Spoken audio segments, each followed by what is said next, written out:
Главная цель работы Конгресса – объединение абхазов и абазин независимо от места проживания и включение их в процессы созидания в интересах этноса. Это становится возможным, когда создаются условия для реализации потенциала каждого представителя абхазо-абазинского народа. Совместные усилия команды Конгресса направлены на содействие экономическому развитию Абхазии, созданию благоприятных условий для возвращения соотечественников из-за рубежа, укреплению и развитию гражданского общества. Идею сохранения и развития народа абаза Конгресс реализует во всех странах проживания представителей этноса. За 2023 год было проведено более 100 мероприятий по различным проектам. Более 50 населенных пунктов Абхазии приняли участие в реализации данных проектов. За 2023 год более 5000 человек приняли активное участие в реализации проектов. Эта активность охватывает такие направления, как культура, спорт, образование, здоровье, воспитание и развитие детей, благоустройство территории, бережное отношение к окружающей среде и экологии. В 2023 году ВАК совместно с Минздравом поэтапно провел диспансеризацию в сельских школах республики.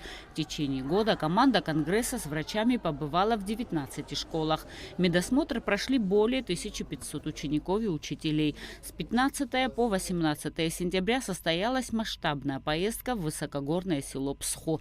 Благодаря этому местные жители получили возможность проверить свое здоровье. Конгресс активно работает в таких направлениях, как образование, здравоохранение и социальная активность. И у сотрудников, и у руководства организации есть вера в то, что будущее процветание народа Абхазии неразрывно связано с благополучием сел. И очень важно, чтобы жизнь там налаживалась. Поэтому львиная доля проектов осуществляется именно в деревнях. У диспансеризации есть несколько аспектов, почему мы считаем этот проект целесообразным и полезным. Во-первых, это каждая отдельная судьба, здоровье каждого отдельного человека. Во-вторых, это помощь многодетным семьям, которым поехать куда-то и провести обследование своих детей очень сложно и дорого. Далее это информирование государства о состоянии здоровья населения, получая информацию, которую мы предоставляем Минздраву, о каждом ребенке, можно вести статистику и примерно понимать, какая нагрузка будет на систему здравоохранения Абхазии в течение ближайших 10-15 лет. Я бы сказал, что мы очень довольны тем, как реализуются все эти проекты, потому что мы охватили больше сел, чем мы изначально планировали. Это все возможно благодаря пониманию важности всеми, кто нам помогает. В уходящем году ВАК провел много проектов, приуроченных к 30-летию победы в Отечественной войне народа Абхазии. Запустил проект «Письмо», который объединил письма участников и свидетелей войны, адресованные родным и близким. Истории зачитывают сотрудники Конгресса. В рамках проекта ВАК и организации Алашара о нематериальном наследии абхазо-абазинского народа Амазара был снят фильм «Древняя абхазская броня». В нем раскрывается портрет абхазского воина, элементы и особенности брони, а также процесс ее воссоздания художником Баталом Джабуа. По инициативе Конгресса турнир по национально-спортивной игре Аймцакечера прошел в этнопарке. Участников и победителей соревнований наградили кубками, медалями и грамотами. Результатом деятельности Конгресса стало формирование системы местных отделений Всемирного абхазо-абазинского конгресса.